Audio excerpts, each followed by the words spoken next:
Good morning. Man, I can barely see you guys. I'm going to put the iPhone here so we can also go live on Instagram. Let's do it. Let's go ahead. Well, we got 1 minute. Okay, so you're live with me. Happy New Year. Let's do this. Checking connection. And we are live now. Happy New Year, everybody. 2022. This is NICOA. I am coming to you live from the banks of Whiskey Creek, as you can see behind me. And I am just so pleased we are stepping into a brand new year. And I want to talk about what it's like to be you and to be me, just in general. Yeah. So this is my new question of the year. What's it like to be you? Because I spend a hell of a lot of time, and we're windy. Hope the speakers aren't too windblown. I spend a hell of a lot of time trying to figure out who I am and what it's like to be me. And what I've found is that I spend a hell of a lot of time trying to be me, showing up as me based on some story I've told myself that I'm supposed to be. And I'm still figuring out who the hell I really am in all of it. So, what's it like to be you? If you were to ask this question to me, let's see, December 26th, 27th, the answer I would have given you is it is exhausting to be me. It's exhausting to be me. John and I have been talking about it a lot. You know, the expectations that we put on ourselves, the holiday events. This has probably been a theme with me, with all of you for the past 5 years or more, as I have talked to you during the holiday season. And I have yet to figure out what the gray looks like between the full-on holiday experience for kids and doing nothing. Like what is that gray that could be even more fulfilling for me and for everybody else? So was it fulfilling? Sure. Was it fun? Yeah. But I burnt myself out. I asked a client the other day, what's it like to be you? She paused for a very long time. I ask you today, what's it like to be you? You know, you're a human being, not a human doing. So if you started to respond by answering, well, I'm a coach, or I'm a mother, or I'm a wife, or I'm an employee, or a business owner, or a neighbor, or a daughter, or a partner, those are roles based on a set of standards that you've created in your own mind and societally influenced by. The question is, what does it feel like to be you? And again, my answer 4 days ago was it feels exhausting to be me. We even talked about how I show up at a party. Oh gosh, it's so windy today. New moon, high tide, super windy. I'm afraid the phone's going to fall over. Okay.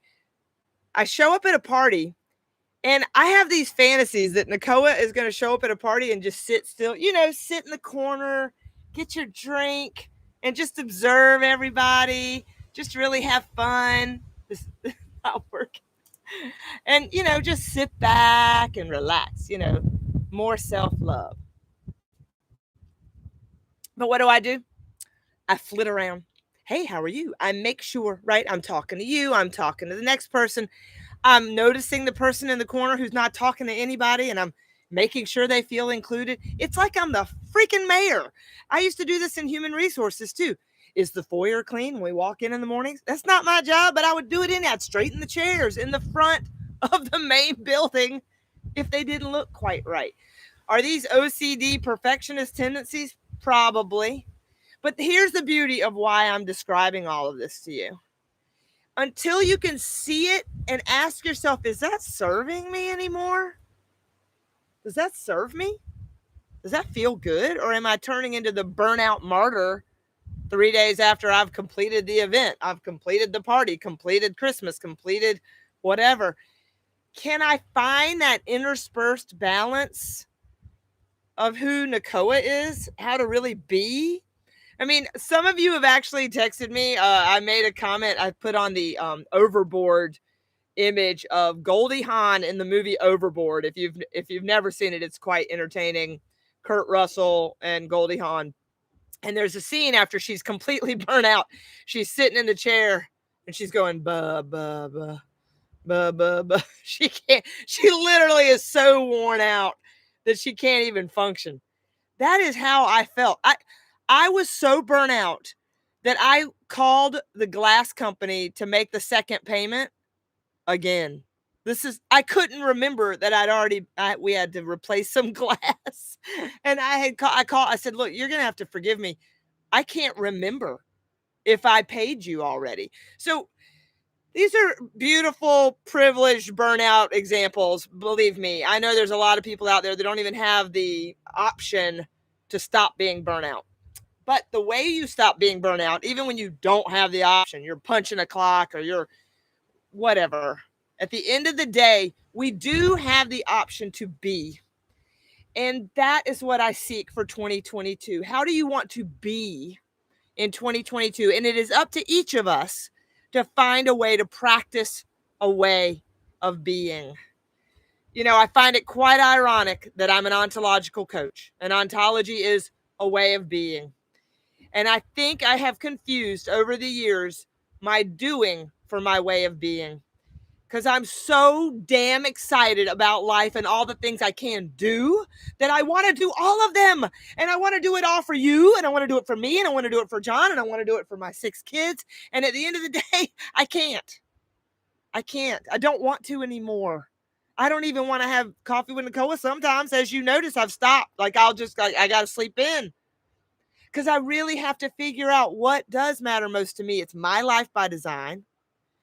And what is my way of being? And if I let go of certain things, I need to know, am I afraid to let go of it because I have some sort of hang up about what other people will think?